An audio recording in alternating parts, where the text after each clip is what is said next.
Yeah, it's just you realize that it's a job and that legitimately the next day you could be cut and you're not getting paid anymore. Yeah. And all of a sudden, you got to find a new place to play or you got to figure something else out, right? So that's the biggest change that you kind of notice. And until it might not sit in with some people until it actually happens. And luckily enough, I've been, able to, have 2 fairly solid seasons so far and be established and whatnot. But yeah, you realize it when you see a new face, almost every other second day or every week or something like that, right? So that's very different from playing with Cormier for the past 3 years. Exactly. So like, who's this guy on my wing now? Yeah, who are you? exactly. Just like that must, yeah. I love building chemistry with a guy for 2, 3, 4, hence Jeff, just guys that you're just with. Yeah. I love that feeling. That's how I get better, at least. Yeah, no. But things change every day, so. Yeah, pro hockey. Yeah, seriously. Could always be worse. Mm-hmm. You know what I mean? Traveling North America. Yeah. Playing in rinks. And that's another really cool part of it is like I've gone to some cities and places that I probably never would have thought that I would have been, you know what I mean? Like Atlanta hockey, that's exactly. And like even that whole division, like, Jacksonville's the ECHL affiliate in Rochester. So I think I might spend some time there probably depending on numbers and whatnot. But I mean, you're playing hockey in Florida.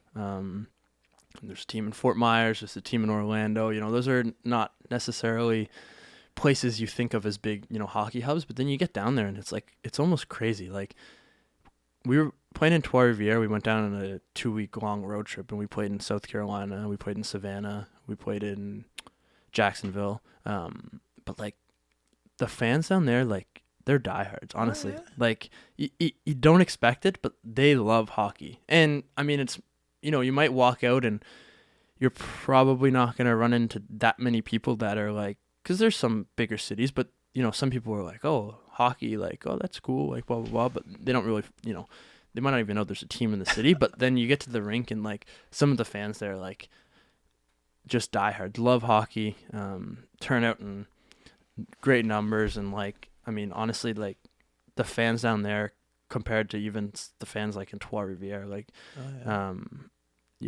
they arguably are more diehard at times than, Wow. And you expect, in a, Trois-Rivières being a Quebec city in Canada, like, hockey, but, like, they love it down there, too. Population, too. So many more people down there, too. And if you can get a fan base of, like, 5,000 people that show up every night, like, you're set. Oh yeah, it's crazy. And like, there's some games last year in Atlanta. Like Atlanta has a fairly big rink. I don't know what the capacity is. I would definitely say it's upwards of 14,000. But like we played a game last year where we wore like Thrashers jerseys, like throwback. No way. I kid you not, that rink was packed. Like, did you get to keep the jersey? No, they did. They did off, auctions, yeah, and like.